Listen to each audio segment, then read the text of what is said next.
All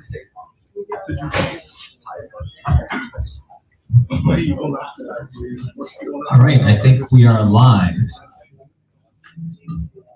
Welcome, everyone. Thank you for coming to our April event of OWASP Toronto. I'm Nick Chan from the chapter. We've got Ophi, Lovepreet, Gina, and also Jordan from our chapter team here. We're all volunteers, just trying to put together these sessions for you to learn about application security and meet people. Who here is at this event for the first time? A lot of people. Wow, that's good. And how have you learned about us? So Mike. Yeah. Awesome. Thank you for bringing your students, or at least raising awareness. Anyone else find us from Meetup or Eventbrite? That's awesome. Okay. Good. If you are a chapter regular, as you may know, we moved away from Meetup being our main platform, but I think we still have it, so we'll continue to post on Meetup as long as we can, but Eventbrite is our main platform for RSVPs. In terms of logistics, if you need to use the washroom, it's going to be outside. You should talk to Jordan, who's waving his hand at the back. And then we will let you back in if you ring. There is pizza, there are drinks. Feel free to grab some now before the talk starts. And other than that, if you are here because you need some CPE credits, you need to come talk to us. If you need us to sign a form, come talk to us. It's the only way we can verify that you attended. Otherwise, we cannot. Other than that, who here is hiring or looking for people to join their teams? Okay, 2 people.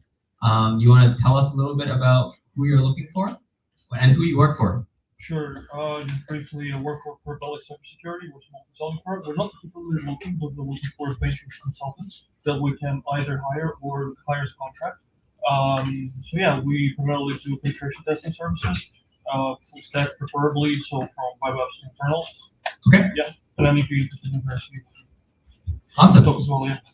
So if you are interested, feel free to chat with this gentleman during the break or after the talk, where we get a chance. And then Ophi, you're also hiring, right? Yeah, also hiring for registrars, threat hunters, that kind of thing.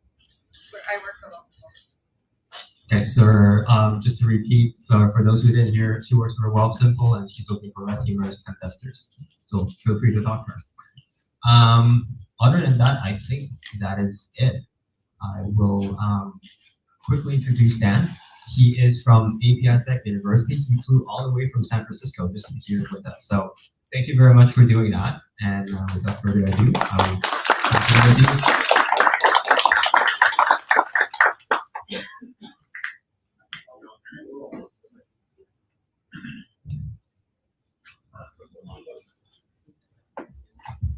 All right, can you hear me all? Right on. Well, thanks for having me. Was hoping to miss winter. Looks like maybe I'm on the in-between portion. I won't tell you what it was like in San Francisco. Yeah. So I'm Dan. I'm one of the co-founders of APIsec or APIsec University. And this is what we call our API security workshop. Have any of you heard of APIsec University before? All right, sweet. You got a few. Maybe you were taking courses. Yeah, right on. Sweet. So a lot of people know APIsec University, but for those of you who don't, this is what it is. It's a site that we launched about 3.5 years ago. We just sort of realized like there's a big gap in API security knowledge and decided we'd just start making some courses and throwing them up on this site. We'll call it a university and see what happens, right? We're not in the business of education, so we made them free. All of the education on this site I'm going to show you is totally free. And what happened is people really liked it, right? We have this tremendous list. This is really hard to see. It's a super low res, but we have, and everything has certificates and badges. So API pen testing, the fundamentals, which is kind of intro to API security. I can't even read that one. Authentication and documentation and AI and MCP and DevSecOps. It's all in there. We have almost 150,000 students at this point. And it's all because it's really great content taught by really awesome people, and it's free. So that helps. We also do other things. Can't read this, but it says we have 10,000 people on Discord. It's a really cool community. Awesome people there to help you out. Great way to get noticed. We've hired a lot of people out of that Discord community. Right? Like, oh, you're so passionate. You're so helpful. Like, we want to talk to you. We run APIsec, which is our virtual conference 3 times a year. If you want to speak at it, let me know. We get like 4,000 or 5,000 people. And then we also built some cool stuff I'll show you. Open Vault Bank is a training app that you can go hack on to your heart's content and learn about some of these techniques. So that's the university. The other side is also called APIsec, and that's what makes this all, frankly, possible. So we do have a business, something that keeps the lights on. And it's basically an application security, like automated testing platform, right? So if you want to learn like how to like test your APIs every day, all year long on every endpoint, come talk to us. But I'm going to show you some cool stuff, and it will all be free. So I assume most people know what APIs are. It's some people call it like how a website for machines, right?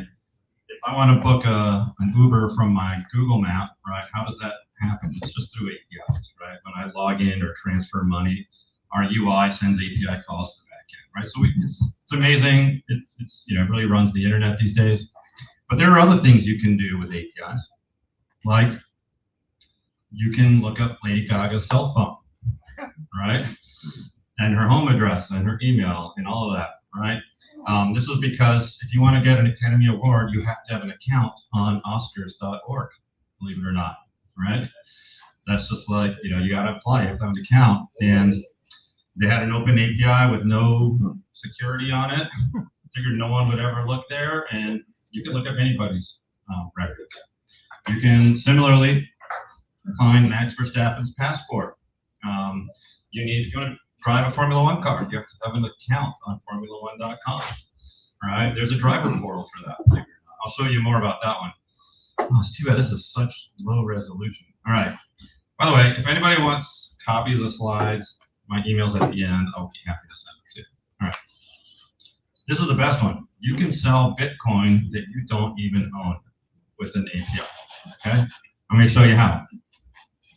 So there was a guy who wanted to poke around Bitcoin or Coinbase and just mess around with the APIs and see if they could find any flaws, right? And like a good hacker, they started by going and creating an account on Coinbase, put some money in, started trading, and click every button and watch the traffic, right? And this is what the traffic looks like when you do a trade, right? And in yellow, it'd be hard to read. This is the quantity, this is the price, this is what they're selling, they're on the sell side, and this is their account, unique identifiers, source account, target account. And the main thing here is the product ID is Ethereum in euros, okay? So they actually owned this asset, right? Bought it, they have it. Everything about this trade is valid, okay? But one of the things attackers like to do is send intentionally bogus requests to see what kind of error messages you get back, right? Because sometimes those error messages are revealing, right? What kind of input they're expecting, what kind of backend.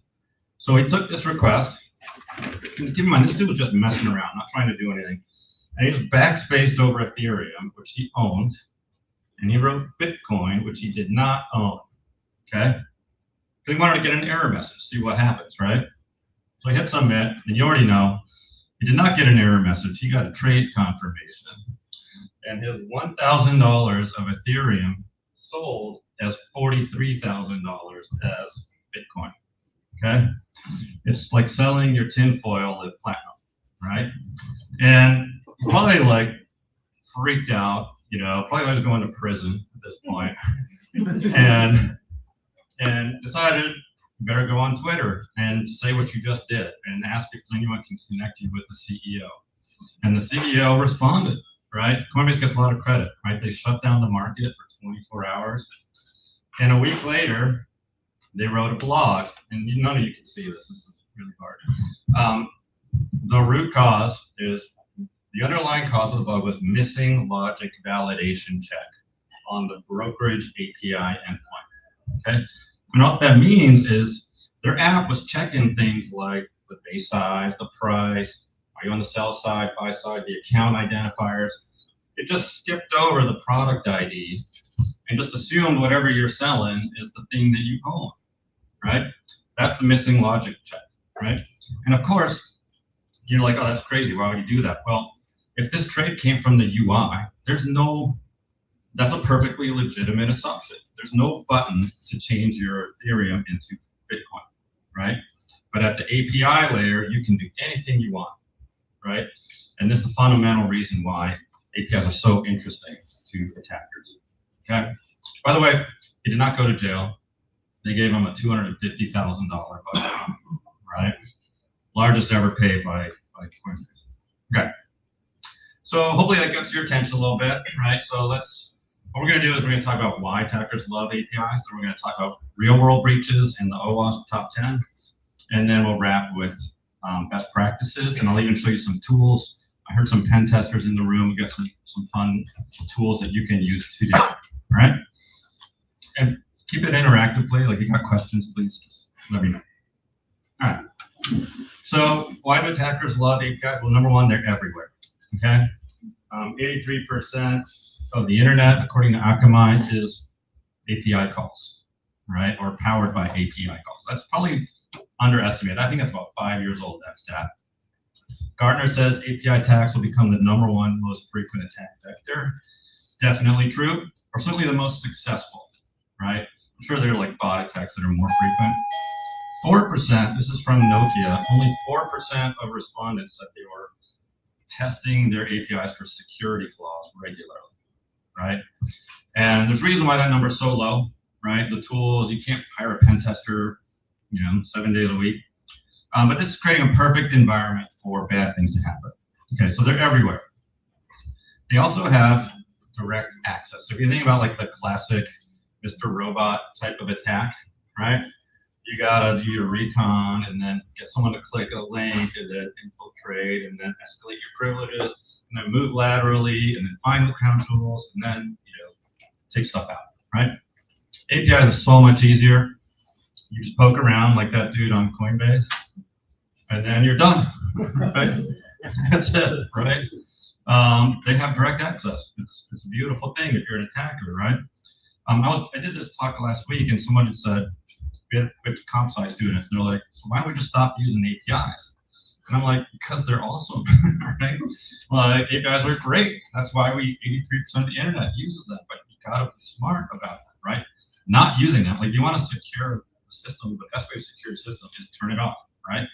But that's not real practical, right? So, all right, they have direct access. They are easy to find. Here I just went to united.com and I just clicked on DevTools, inspect, and there you go. APIs, right there, visible. It's not that United did anything wrong. That's just how the internet works, right? Any of you can do that on any website, and you can find the API calls, right? I'm going to give you a tool to make it even easier to do that. Let's skip this. Well, actually, no. So, what are they exploiting? Well, what they are not exploiting is good old-fashioned SQL injections, cross-site scripting, buffer overflows, and all those things they teach you about in cyber schools and stuff like that, right? Common vulnerabilities, there's no CVE for Coinbase, right? That's their own personal vulnerability, right? What they are exploiting is BOLA, which we'll talk about, powerback, mass assignment, and basically logic flaws, right? This is not like infrastructure stuff. This is how your app behaves. And that's what they're exploiting. They're finding these logic gaps that exist, right? And the reason why they're not exploiting this is it's easy to defend, right? Every WAF on the planet is going to block your SQL injection, right? But that Coinbase request went right on through, right? Very hard to detect, okay? All right. And then this is like the anatomy of almost every API attack, right? We've already seen it. So you got your front end, talks to an API to the back end, right? Put this little yellow box. How do I get this thing out? Oh, that's not me. Somebody else put it. Anyone who's controlling it wants to move the mouse. That's cool. Thank you. So the yellow box is like we put a lot of security around the front end, right? We authenticate users. We do our web scanning there. We only show you certain buttons based on who you are and what your privileges are. We show you certain data and not other people's data, right?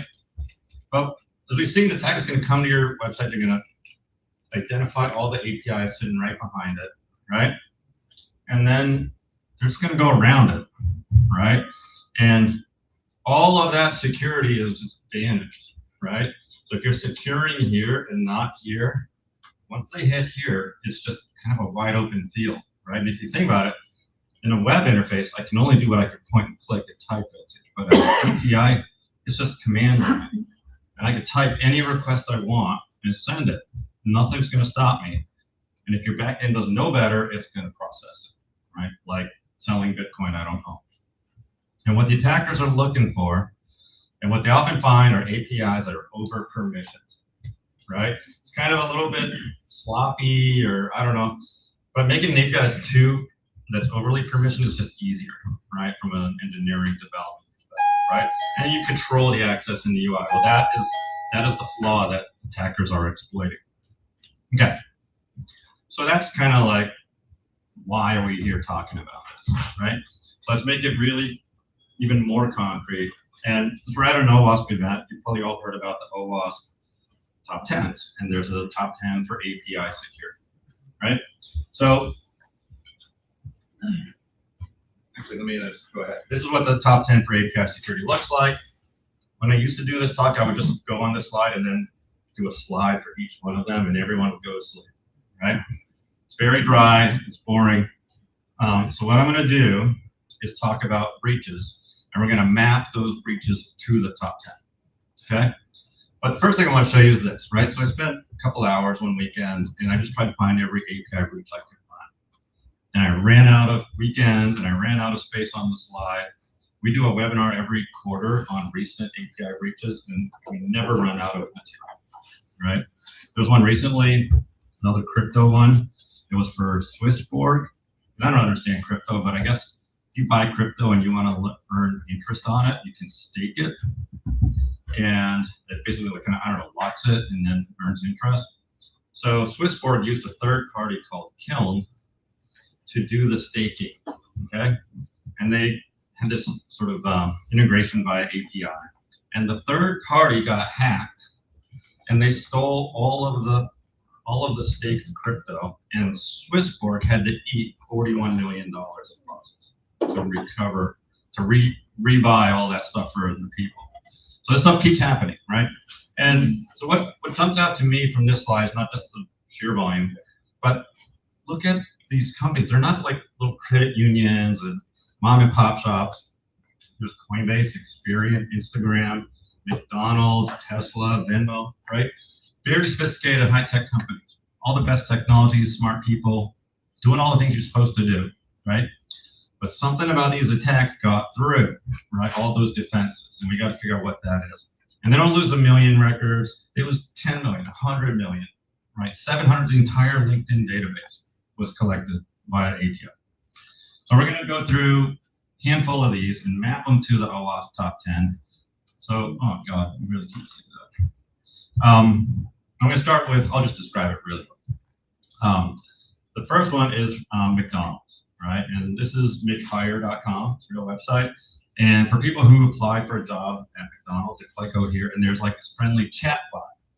And it just asks you a bunch of questions, and it builds your application. Well, the way it builds the application is it sends a put request to /API/lead/CEM exit chart, right?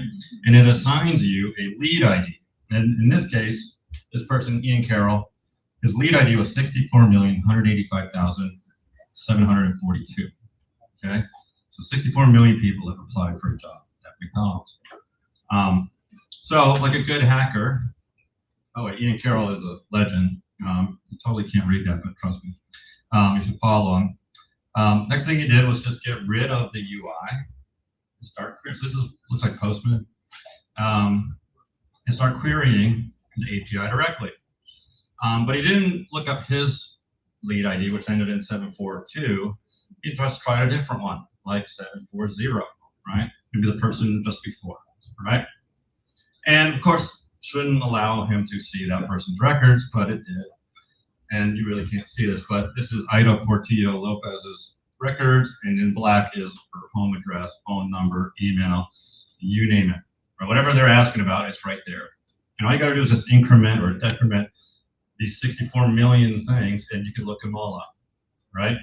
And that is OWASP number 1, which is it's number 1 for a reason. It is the biggest issue with APIs. It's called BOLA, Broken Object Level Authorization. And it's basically, can user A access user B's data? That's the concept of it, right? There's more complicated versions, but that's the basic idea. It's an authorization flaw, right? Of rights and data access flaw. And there are tons and tons of examples of BOLA out there. And frankly, I don't know if you follow Katie Paxton Fear. She's another legend in the space, good friend. She's like, all I do when I hack is I just change zeros to ones. That's all I do, right? It's not complicated, right? Or 742 to 740. All right, next one I want to go through is Duolingo. I bet we have some Duolingo users. I'm a Duolingo user. And they had another hacker who poked around and looked for the APIs. All they did was just fire up Duolingo and listen to the traffic, and they found all these APIs. And they were largely unsecured, meaning no password, no credentials, just anybody can, just the door's flapping wide open, basically. And one of these endpoints accepted an email address as an input. And so if you submitted an email and it matched, it would return all this information about that user. So you can Google this. I tried it on myself, and this is no joke what happened, right? Trust me on this. It says duolingo.com, something, something, something. Email equals my actual email address, right? rdbarahona@gmail.com. And in a half a second, with no challenge, I was not logged in, it returned all this data about me. I didn't even have to go to a command line, right? Just literally on a browser. You can see I had a 624-day streak trying to learn Italian, not working. And of course, I could have put my email in there, my kids, my next door neighbor, Michael Jordan, you name it, right? And it would return all that. And they lost 2.5 million records that way, by the way, or they exposed 2.5 million records. And that's OWASP 2. It's also OWASP 1, but it's also OWASP 2, which is broken authentication, right? They had an API with the door wide open, right? And it's typically like, oh, you should have OAuth and two-factor and all these things, which is true. But most of the broken auth breaches that I see are no authentication, right? And there's this myth out there that APIs are hidden and we don't have to worry about them and who's going to go find them. And that myth is exploited big time by attackers because they know they're available and they're easy to find and people think that they're hidden, right? So don't think your APIs are secure because no one's going to find them. Okay, OWASP 3. The example here is Venmo. I'm sure you'll know it's a payment platform. I paid my barber yesterday to cut my hair through Venmo, and there's a feature. Venmo's kind of like social, so there's a feature on the homepage that's like, here are the last 10 transactions in real time, but anonymized, right? No, just first name, no last name, no sensitive bits, right? Well, this person was like, oh, I wonder how that works. And they poked around and they saw that that feature was powered by an API endpoint. And there was no authorization on that endpoint, right? So another example of an API with the door flapping wide open, okay? So he's like, all right, I'm just gonna query that API directly. And when they did, it didn't return anonymized data, it returned the entire record, right? First name, last name, account information, transaction details, everything was in that response. So they're like, this is great. This is really valuable stuff. So they wrote a script and they harvested 207 million transactions out of Venmo in complete, full detail, right? And it probably took them months to do that, right? And so they just flew under the radar for ages and harvested all this information. So what's the what's the pro tip here, right? They use the front end as a filter, right? They should have had a special API built for the front end that only returned the minimal amount of information, right? Data minimization is the concept. So, filter data at the API, not at the UI. This is OWASP 3. It has a complicated name, Broken Object Property Level Authorization. You might hear it called BOPLA. This is the second edition of the top 10. The first edition, they actually had this broken into two different things. So the first element is excess data exposure, and that's what this is. An API returning way too much information, right? The other half is called mass assignment, which brings us back to Max Verstappen. So if you want to be a Formula One driver, you need an account. And so Sam Curry, who's another legend, he created an account on Formula1.com, right? And then opened up Postman and used his credentials. And then he added this bit. Role ID is 1 and name is admin. Just tried it, right? And it worked. And he got admin rights on Formula1.com. And within minutes, they were looking at Max Verstappen. You really can't see that, but trust me, they were looking at Max Verstappen's passport, at which point, if you read the blog, they closed their laptop and contacted Formula One, and they fixed it. That's OWASP 3 as well, but that's mass assignment. This is the ability to modify records, right, to escalate your privileges and so forth. Okay, that's 3. For OWASP 4, example is Trello. So I'm sure you've all heard and used Trello. If I want to invite you to my Trello board, there's a feature for that, right? I give them your email address, and some back-end process sends you an invitation. There's tons of room up front, folks. If anybody wants to sit down. And so it turned out that back-end process was powered by an API, and that API was public and also unsecured. Right? So it's like the third example of an API with no credentials on it, right? And just like Duolingo, if you send an email into it, it will reply back, is this an existing Trello user, and everything about that user. So this person discovered this, and they're like, all right, this is a gold mine. I just gotta like guess at a bunch of emails and start harvesting. So they went on the dark web, and they grabbed 500 million email addresses from other breaches. And they sent 500 million requests at this API endpoint. And they found 15 million matches. That's what that number is there. And this is them putting it all for sale on the dark web, right? Contains emails, usernames, full names, and other account information, right? All by just using this API that they left open. Now you're probably thinking, how do you not notice 500 million API calls, right? Didn't they have rate limiters or bot detection, a WAF in place, a gateway, and they had all of that. All of that was in place, right? But those are just speed bumps for an attacker, right? It just slows them down, but it doesn't prevent them from getting there, right? And attackers have all the time in the world, okay? Your WAF has 2 milliseconds to decide if it should allow something or not, right? This attack probably took a year to take place, something like that, right? And they'll actually, the funny thing is they'll obey the rules, right? If you have a rate limiter set at 1,000 requests a minute, they'll run 999, right? You know, and then they'll distribute their requests over 10,000 IPs and residential proxies and all this stuff just to evade detection, right? So that's the limitations of detection, which we'll talk about more. So that's OWASP 4, unrestricted resource consumption. So whenever we see this brute force thing, that's what we're talking about. And it's a good example of like just the volume of records you can lose through an API. So what did they do about it? Because they already had a bot in there, bot detection, rate limiters, and all that stuff.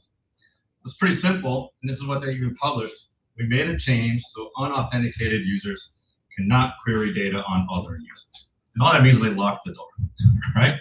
And why does that help? Because it's just a lot harder to abuse something when you have to be logged in, right? Yeah, you could create 10,000 requests, but that's pretty easy to discover too. Why is Dan inviting 10,000 people to his Trello board? It's kind of odd, right? So that's OWASP 4.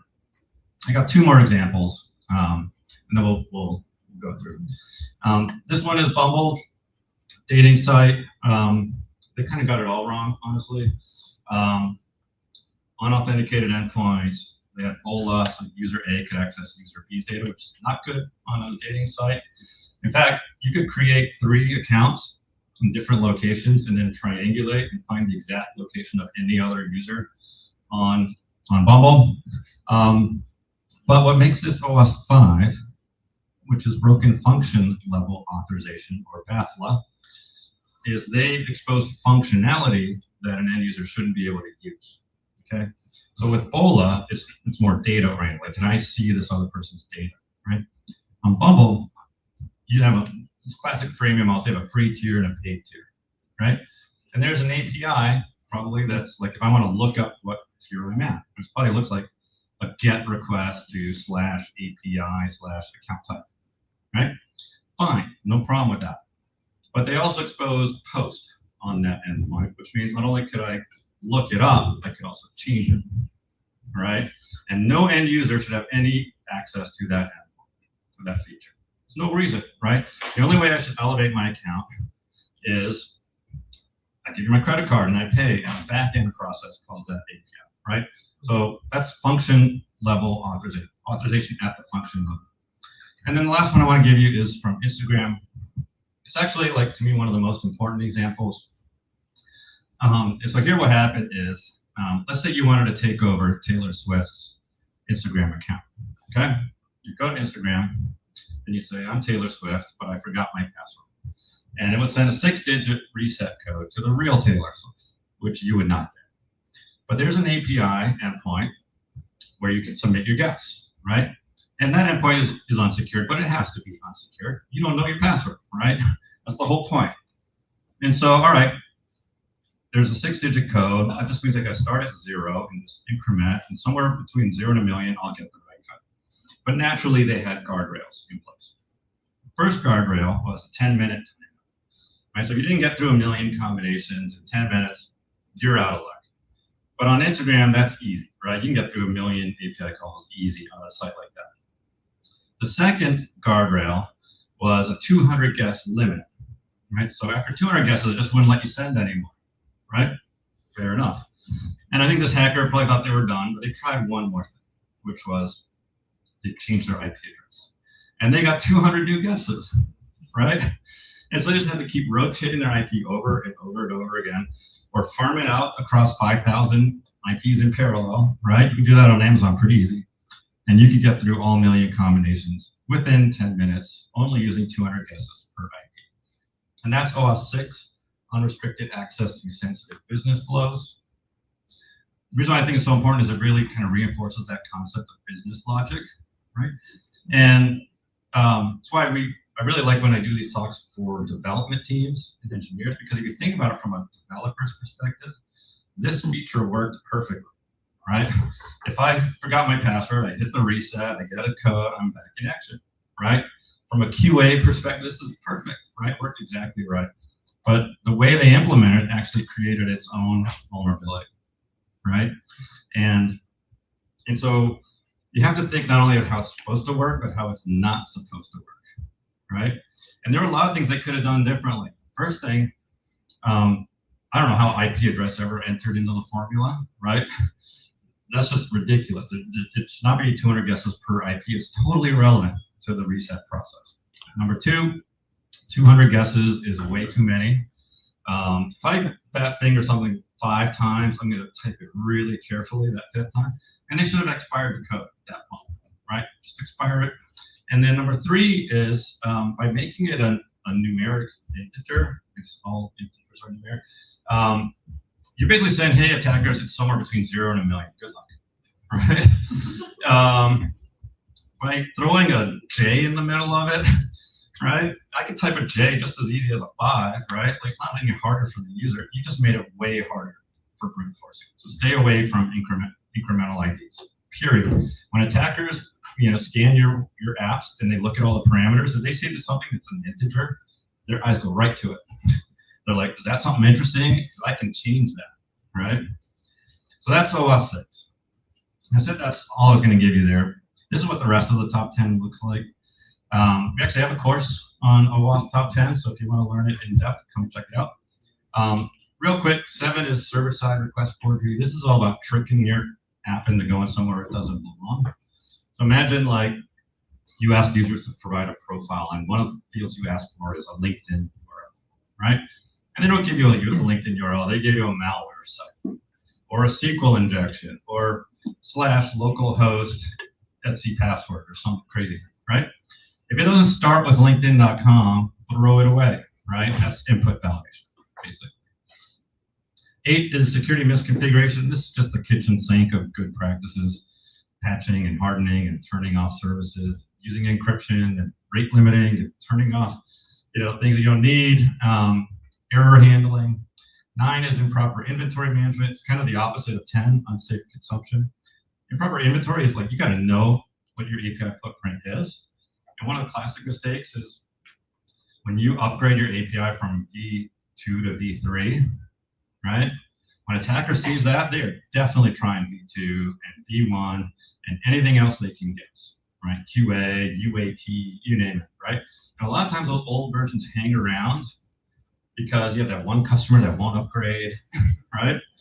And so they're going after it, and those old ones don't have the same scrutiny, right? They don't get tested anymore, right? They may have out-of-date features and stuff. So that's 9. 10 is the opposite, unsafe consumption. So just because you're using an API from Salesforce doesn't mean it's automatically safe or that you implemented it properly, right? Like take Swissborg and Kiln, right? They just used a third-party API and then they lost $40 million, right? So you gotta like have the same scrutiny on third-party APIs as on your own. All right. Oh, I forgot about this slide. So we're in the AI world now. I have to talk about AI a little bit. We have a whole separate talk just on this, but I'll just give you kind of one slide out of it. It's a complicated slide. AI and MCP. So bear with me. Are we all right on time, by the way? We're good? We're good, thank you. All right. So I kind of mapped 3 different models here, right? So I'm going to describe it because you can't see it. This is the olden days, which is actually still today. So you have Acme Bank mobile app, where it connects to an Acme Bank API to the Acme Bank backend, okay? So if I want to transfer $50, I log in here with my Acme Bank credentials, which then calls the Acme Bank API to the backend, okay? Super clean, everything's owned by Acme Bank. And this is the simple model. And this is responsible for all the breaches that I just talked to you about, okay? That's the simple model, right? Now let's introduce some AI into the mix. So let's say Acme Bank wants to add Acme Bank Bot. So now I log into Acme Bank, and there's a little chat bot there, the Acme AI, right? So instead of clicking the buttons to transfer $50, I just go to the chat bot and I say, transfer $50. It has to interpret my request, and then it calls the API and then goes to the backend. Okay, so we've added one more layer, so surface has increased. Prompt injection, exposure right there, right? And this is not a SQL interface or a REST API. It's natural language, right? And it's undeterministic or non-deterministic, right? So attackers love this stuff, okay? That's why I have yet to see a bank that actually does this, right? But we've seen lots of chatbots, right? They do things like help you get a job at McDonald's. Now let's throw MCP in the mix, right? I imagine some of you are playing around with MCP. It's the coolest thing. I love it. There's that, I don't know, I'm sure most of you have seen the Matrix, right? Remember that scene where Trinity has to learn how to fly the helicopter, right? And she's like, I gotta fly this helicopter. And then her eyelids flitter for a second. Now that's MCP, right? You don't have to like plug in APIs and code it. You literally just plug it in and now your app knows how to fly helicopters, right? So here, let's say Acme Bank has an MCP, right? I plug it into my Claude environment. Now, I'm not even logging into your app anymore. I'm just going to Claude, and I'm saying transfer $50. And it's gonna look at what it's got available to it. And it's like, oh, I've got this MCP, that MCP. I think this is the right one, right? And then that MCP is gonna send it to a server upstream, which interprets it, right? And then it's gonna generate an API call. Still APIs at the end of this whole process, still APIs, right? But you've now got all these people, these things in the middle making decisions, right? And my VP engineering likes to say, like, An API is kind of like a hammer, right? It does a job, right? When I hit this nail, here's the hammer, here's the API for that. When you integrate an MCP, it's kind of like integrating a carpenter, right? And you're like, carpenter, hit this nail. Well, you're like, there's lots of ways I could do that, right? And it may do it the way you want, it may not, right? And so lots of complexity being added. And it's not to say don't use MCP, right? It's just you got to guardrail it properly, right? As I say, we have a whole course on this. We got other workshops, so come check that out. All right. So Act 3, how do we secure our APIs? And I'm going to do some show and tell here as well, right? But first, let's just analyze this.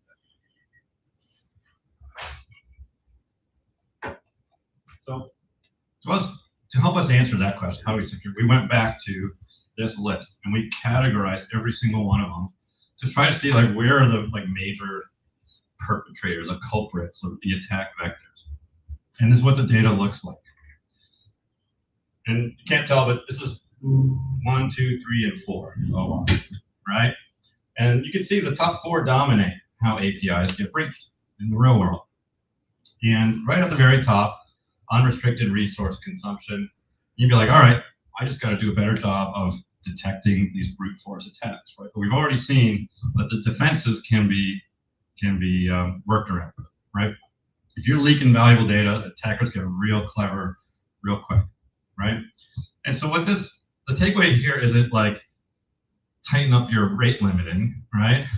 It's recognizing that those are just speed bumps. You should have them, don't get me wrong, but don't think you're good because you have a WAF, right? And at the end of the day, this isn't the root cause. This is just saying your defenses aren't perfect, right? So if that's not the root cause, then what is? And this I call it's not updating on the screen. Hopefully it'll show up. There we go. I call it the big 3. OWASP 1, 2, and 3. This was really eye-opening. We're responsible for 90% of the breaches on that last slide, right? And so when I talk to developers, I'm like, you can forget everything. Just remember this. Broken authorization, broken authentication, and data exposure.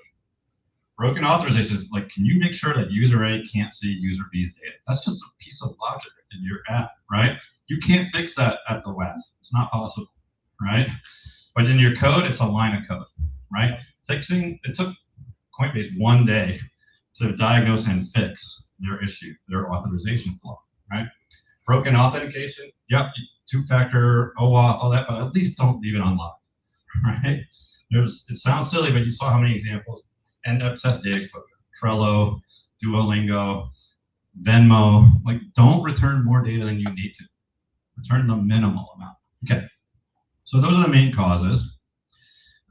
So why exactly did the defenses fail, right? The reason why they fail is API attacks don't look like attacks. They look legitimate. And I'll give you an example.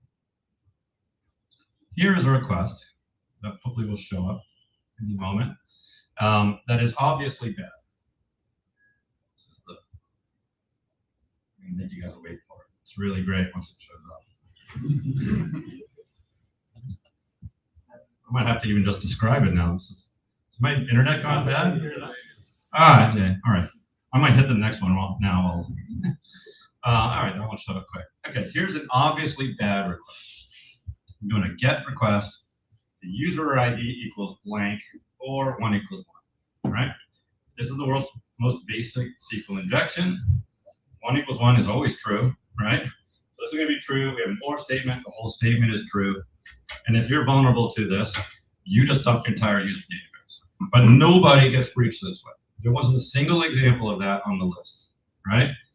And the reason is this is obvious. It's pretty easy to tell. And your web app firewall will 100% block it, right? But how about this? User 10 is going to delete transfer 1, 2, 3. Okay, so let's unpack it. User 10, let's assume they authenticated, got a username, password. WAF and the gateway are going to inspect it. They're going to be like, all right, are you authenticated? Check. Is delete a valid method? Yes. Is it valid on this endpoint? On transfer? Yes. Is transfer a valid endpoint? Yes. Is 1, 2, 3 a valid input parameter? Yes. Right? Everything checks out on this, okay? Now imagine transfer 1, 2, 3 belongs to user 11, okay? Your WAF does not know this, right? That is a level of context that your runtime tools do not have, right? And this is the fundamental reason why trying to secure your APIs with runtime solutions, it can help a little bit, but it's going to miss the good stuff, right? And that's what causes all those breaches. So that's why runtime doesn't work. Let's talk about other apps. So security, you can either detect it, a video camera approach, or you can test it and simulate and try to find the flaws. So testing has its own set of problems, which is namely, there is so much to test for, right? Security, do we have unsecured endpoints? Are we using incremental IDs? Are we vulnerable to injections? That's the easy stuff. Data, what kind of data is our API returning? Is it too much? Is it sensitive? Is there valuable data in there, right? Is there PII? Is there IP? And then logic is the hardest, right? These are your personal 0 days, right? Object ID manipulation. Can I sell Bitcoin I don't own?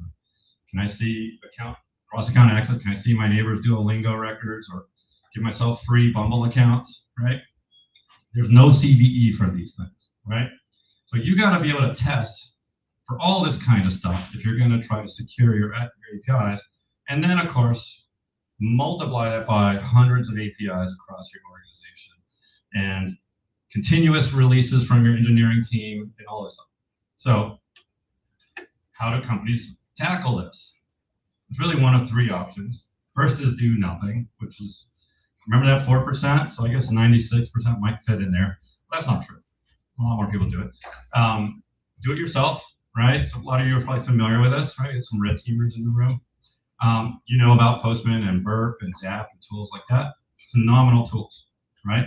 They're also phenomenally complicated, right?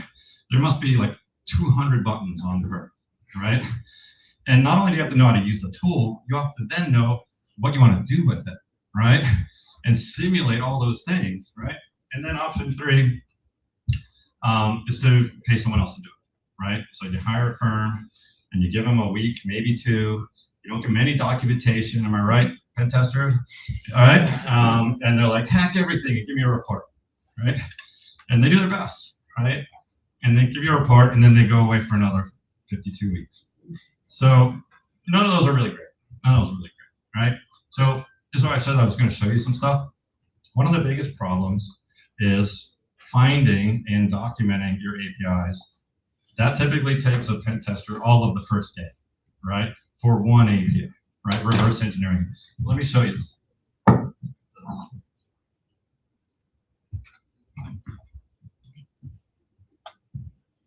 do it live. Okay. Try this with one hand. Is that showing? I guess I gotta switch screen. Where are you at? Okay.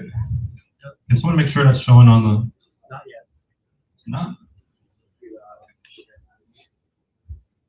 Where did it go? Oh, I gotta bring it up to the screen. Do you get to pull it up?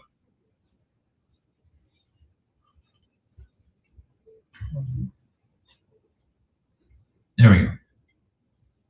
Okay, so hopefully folks who are watching can see it. All right, this is a site you can go use right now. It's called openvaultbank.com, and it's a site that we created about a month ago, something like that, really to help people actually learn some of these concepts with their own bare hands, right? So this is an intentionally vulnerable bank.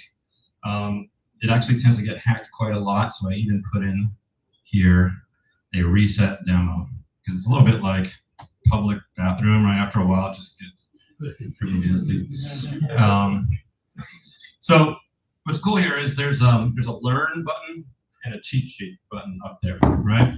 So learn will just tell you like things you need to know if you want to have fun with it. Like you probably can't read that, but there's an Alice account, a Bob account, and there's the passwords. You can just go use them, right? And then there is, if you want to just try your own thing, don't look at the cheat sheet, but if you want it, go to it, and it will show you like these are the things that are in there: Ebola, unauthorized transfer, mass assignment, data exposure. They're all built in here, right? And there's even a few hidden ones, right? And if you find them, little cute things for you to, so it's like you say, yes, I found it. All right, so let's do something. we're gonna hack on this thing, but what I want you all to see is, oh God, it's so hard for you. So we built this thing called APIsec. And you can Google it. It's a Chrome extension. It's also on Firefox. Have you tried it before? Yeah. So it's basically like a burp wingman, right? It's instead of having to like install burp and then proxy your traffic and filter and all that stuff, like this thing just does it, right? You don't have to install anything other than put it in your browser, and it kind of does all that for you. So I'm going to, oh God, how am I going to stop? Focus, do not disturb. All right, so I'm going to start capture on this website. Okay, so now it's just listening to the traffic on my machine. I'm going to refresh this, and you can start seeing stuff happening here. Okay, there's a login event, or not even, it's a home page. So let's go ahead and log in.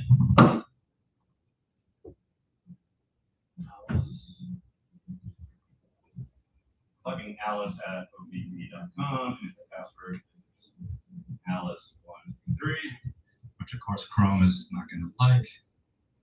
All right, so there you go. On the right, you see all these endpoints are being discovered, right away, right? You don't have to configure anything, you don't have to filter it, it just works, right?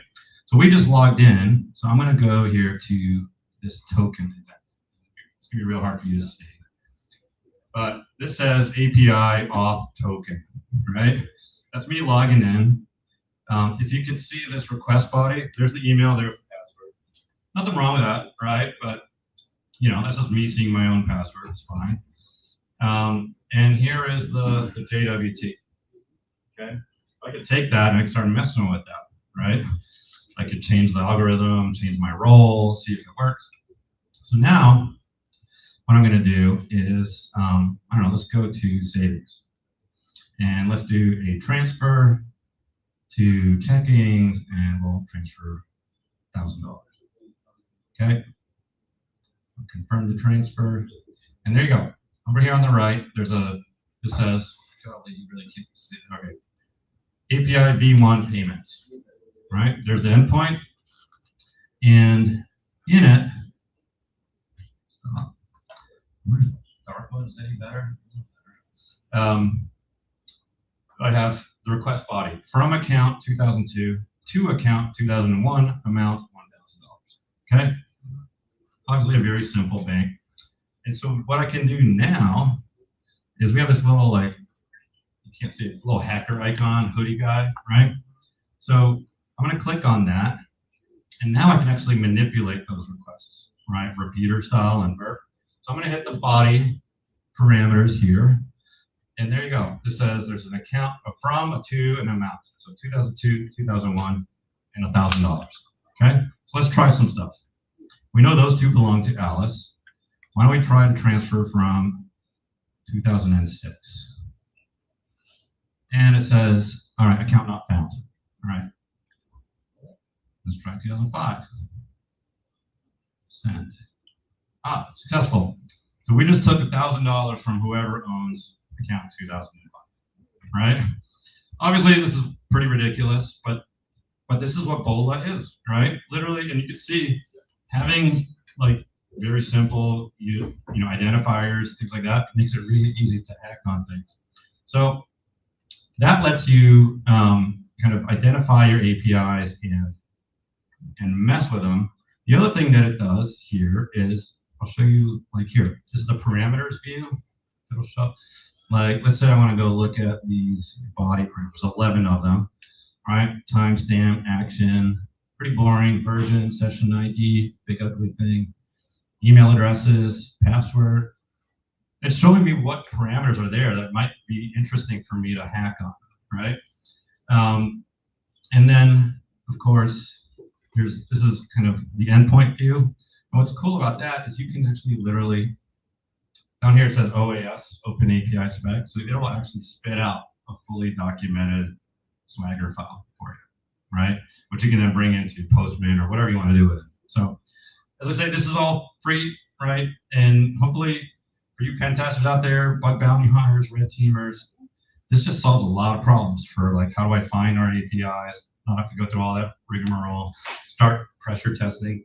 And of course, the little plug for what we do is you can connect from here right into our platform, where it then does like all those hundreds, thousands of different test scenarios. So that is Bolt, and that's openvault.com. So I promised you I would show you something. I think that's about it for what I've got. Let me try to find where we were. Let's share my screen for just the last second. Okay, here we go. I don't know if you need to bring it back up again, probably.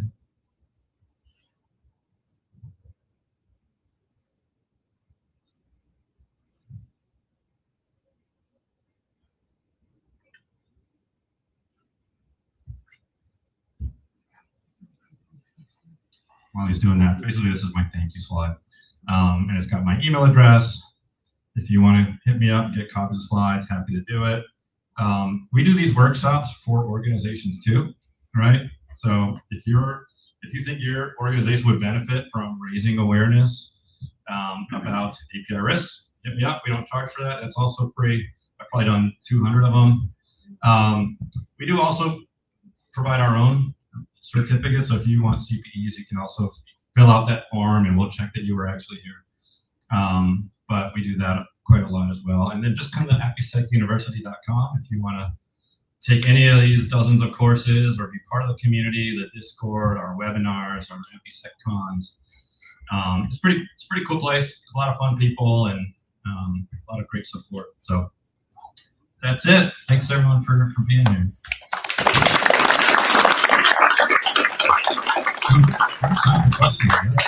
Any questions for Dan?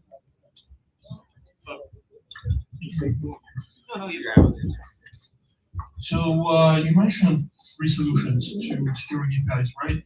Does DevSecOps fit in it? And so how? Yeah, I think DevSecOps fits big time into it. This sort of like age where you have an engineering team and then a whole separate security team, and they don't really talk to each other, it doesn't work anymore, right? And the main reason is the attacks that are succeeding, security team can't really do anything about, right? Like all those things, like, I had to go back into code for the most part to fix them, to address these leaks, these gaps, these logic issues. So we really need there to be like a tight integration between security and dev. And from DevSecOps perspective, you're already seeing like trying to flag and prevent these in runtime doesn't work, right? Largely doesn't. So we have to weave security into the development cycle itself, right? So we call it shift left, whatever you want to call it. But it's like, we need to be evaluating and simulating and testing. Like, you never release code without QA testing, performance testing. Like, that never would happen. But we do it all the time without heavy-duty security testing, right? And the only reason why is there aren't really great tools. There are now, right? Come talk to me about it. But we've got to weave security into the apps themselves. It has to be part of the DNA because you can't fix it after the fact. It doesn't work. That help? Thanks, Rico. You have a question? Yes. I do have one more question, actually, maybe two. First of all, I want to ask what you see in like closest 5 years, how it's going to be evolving. If it will be more mobile websites, or it's going to be less, basically. How they More. like more. Definitely more. 100% more. Also, I've seen it's mostly the API problem mostly tied with the business logic problem in the code. So, do you see any like 3 steps to fix it faster? Well, I mean, first thing is to make sure your developers understand how logic gets exploited, right? And we're never gonna have perfect software, right? But there are lots of pretty common threads that are easily prevented. So that's why I like doing these workshops for dev teams. The reason why I said there's going to be more, is think about how the world is changing with AI, right? I built OpenVault Bank. I'm not an engineer. I built Bolt, and I'm not an engineer, right? You could create all kinds of awesome stuff, right? Product is not going to just come from the product team, right? There's this like super democratization of of creation, of app creation, and it's going to come from all kinds of different directions, right? The other day I was vibe coding something, and at the end of it I was like, this is ready for production. And then at the very end I was like, hey, why don't you just like look at it for security, right? And it found tons of problems, right? And that was just me asking a question, right? They probably missed a bunch of things, right? So every engineering team is now using AI to code, 100%, right? In the olden days, every line of code was written by a person, right? A trained, intelligent person, right? Hopefully with the right motivations. Now we've got AI who's just like, it's incredible how like AI will just make assumptions, right? And then you don't discover them until way later, right? Or never until you've breached, right? So all this AIification of our code is going to create lots of problems, right? And the other thing is, used to be the consumers of our apps were people, right? And you can always sort of count like the person sending that $50 transfer request came from someone hitting buttons. Now we have agents as consumers of our APIs, right? And let's say like I want to transfer money and your app says, oh, you have to put in your 4-digit PIN, right? I could go to my MCP and say, it's asking me for my PIN, and I don't know it. I know it starts with a 2, right? And it will send 10,000 requests for it. Like, you know, and if your backend doesn't know better, if you haven't thought about that ahead of time, your MCP just became a vehicle to hack on you, right? And so this is why, like, you know, I was just at a big banking conference. A lot of what people are talking about is like understanding your API consumer, right? Which is, it used to be a human was the consumer, right? Or a trusted machine was your consumer. Now it's agents, and you probably need to treat those consumers differently, right? And have certain rules and policies, because like I can't send 10,000 PIN codes, but an MCP sure can, right? And try to look for these things, you know, and prevent these tools from actually, you know, kind of working against you. So, Thank you. behind you. So I spent a lot of my time in operations, and it's remarkable how many APIs don't have appropriate monitoring on them for, you know, error codes. So I think it was OWASP 4 where you talked about, you know, the guy who downloaded 500 million email addresses, and then he just basically threw them at an API. Right. And he found like 15 million of them that were active, right? Yeah. So I believe that would have generated, every one of those other ones would have generated a 422. And so if you had instrumented your 4XX errors in Datadog or any of the other types of time series monitoring systems, you would have been able to detect that, because you can put sort of impulse load for your 4XX or 5XX. I mean, you should never be getting 500 errors, right? Totally. But so for all the engineers here, instrument your APIs, because Instrument and use those response codes. Like I've seen people who return a 200 for everything, and then the message body says failed or something, right? People do that. Like that's not unheard of. But here's the thing: is like that's a good practice, right? I think I fully buy it. But just think about like on Trello, where they're getting hundreds of thousands of hits every day, every hour, whatever, right? If you bury your requests under the noise, right, and randomize it, don't just have a spike of 1 million in 1 minute. Even then, it can be hard to detect, right? But I fully agree with the premise, right? Like instrument, use those error codes, monitor for these things, look for anomalies. Just don't think like you're good. You know, I've had people like say, "What if I just use encryption?" I'm like, you should. That's not going to prevent any of the stuff, right? Because it's got to be unencrypted in front of the human's eyeballs, and it's got to be unencrypted when it reaches the back end, right? That's just man in the middle, right? So you should do an encryption, but that's not going to prevent any of these issues. Yeah, So curious, let's get you a mic real quick. I think we're streaming, so. I'm curious, how does threat modeling help with reducing some of the flaws or some of the misconceptions or issues that we have? Threat modeling, yeah. Something we actually have a workshop part 2 where we talk about that. We believe that you should go through a threat model exercise and think about it Like, start with the basics. Like, what do you have that an attacker wants, right? And then kind of go out from there. Like, all right, this is what we have. It's valuable. Okay. What are our protections around that? Okay, that's the next layer. What are the paths into that data, right? And just build this thing out. And then, of course, you have to layer on, like, what's the risk? What's the likelihood? What's the harm if it were leaked? How do we contain the damage, right? But when you think about, like, I used to work at Qualys, right? Vulnerability scanner, and it would produce thousands of findings, right? And nobody can patch 10,000 things, right? So you've got to risk prioritize, right? So that's why threat modeling is really important. I think it really is. And, you know, why bother fixing things that are hyper low risk or low harm, right? Like, we're all busy, right? We don't need to fix things that don't matter. So we really believe that it should start there with threat modeling. The other thing it should start with is governance. So I've talked to lots of companies where this team builds APIs one way, certain standards, certain naming, some are documented, they put it in a gateway, and this one does it totally different, right? And like, how is the security team supposed to work with that, right? And it creates a lot of inconsistency and opportunity for bad things to happen. So we really believe you should, like, get all the teams together and say, this is how we build our APIs. And even things like naming conventions, you know, Campbell K's or units, right? Or time zones, right? And they all get documented. They all get stored in a gateway or in some repository. So yeah, great question. Threat modeling, I think it's crucial because you can't focus on everything. You gotta prioritize. Just a question.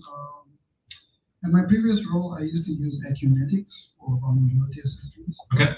Before I left, I saw that they were adding like API standards. In your experience, how useful are such tools? Yeah, that's a little bit of an alley-oop for me because they're not that useful. And the reason why is I think it's a DAST or SAST, right? Dynamic testing or static coding. I can't remember which one. They tend to look, remember at the beginning I had that, like, what do they exploit, what do they not exploit, right? Those are good for what they don't exploit, right?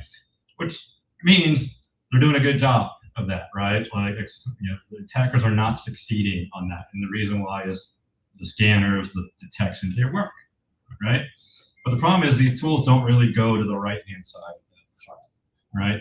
They don't really handle the logic flaws, authorization flaws, stuff like that, right? I will say that is the reason my company exists, APIsec. It's APIsec.ai if anyone is interested. And it takes a very different approach. Like, if you were to scan, like, take Nessus, right? And you want to scan your website, what's the input? Domain, right? That's it. That's all you got to tell it, right? And then it will go and do its thing. But that's not much to work with, right? If you want to scan your app with our tool, we're going to look at your documentation, traffic flows, parameters, authentication credentials, you know, all of that stuff, right? And build this model of the app and then combine it with this attack knowledge. So it knows what BOLA looks like, what RBAC looks like with that. So I don't want to turn this into an infomercial, but that is what we do. But it's frankly, like, it's hard, right? These tools, they want to appeal to everybody. So it's got to be just like point and shoot. But then the sophistication of the test is pretty low. I'll be blunt with you. Thank you. In the back, I think we got one. I kind of want to get the pictures of my boss, see how many people are. Very small. Thank you. Yeah, I just wanted to know if we need explicit permission before hooking these APIs with a stick, or just go ahead and when we find a bug. Yeah, that's a good point. I thought about that. Like, am I just training a room full of attackers? So by the way, hacker is fine, right? Attacker is different, right? There's a difference, right? And I think, of course, we've enrolled that hacking is legal. Right now, don't take my word for that. I'm not a lawyer. Right? I'm not telling you it's fine. However, I do think you should get permission, right?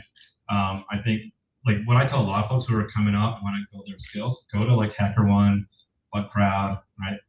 Get yourself an account, and they'll have tons of partners sign up, like, please hack us, right? This is what we're looking for. This is what we want you to hack on.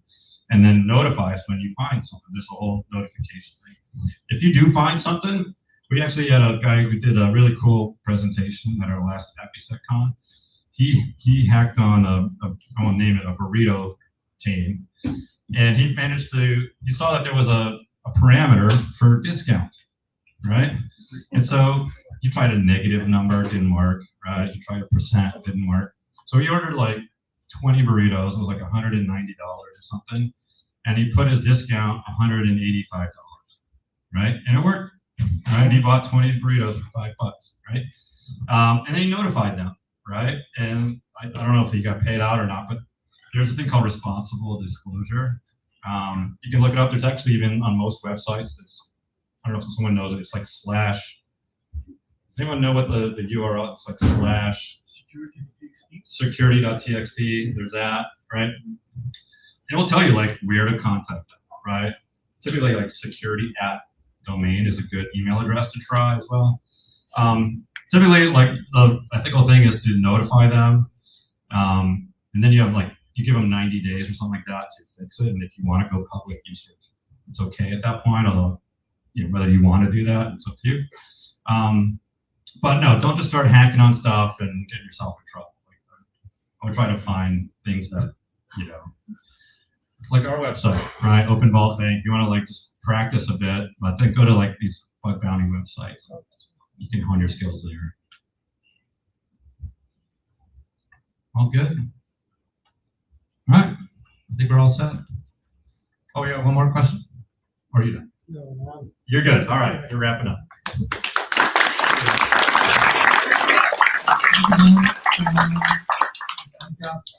APIsec University for this talk and our security campus for this venue. Before we close, we have a few things. We are always looking for volunteers, speakers, or any potential venues we have. About that, we are actually hosting in the next talk, the next meetup, live lightning talks where we will give you 5 minutes. You can bring any topic.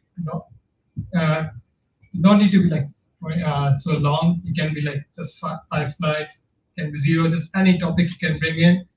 It's just a stage for you to speak, get confidence, tell us what you know, maybe any interesting topic And after this, we are actually going to the Pine Club. If anyone want to go, it's like about 100 meters, not even 100, less than that, I think. So that's for all. Yep. Anything else? So we'll be wrapping up, guys, and thank you for joining this talk and this meetup.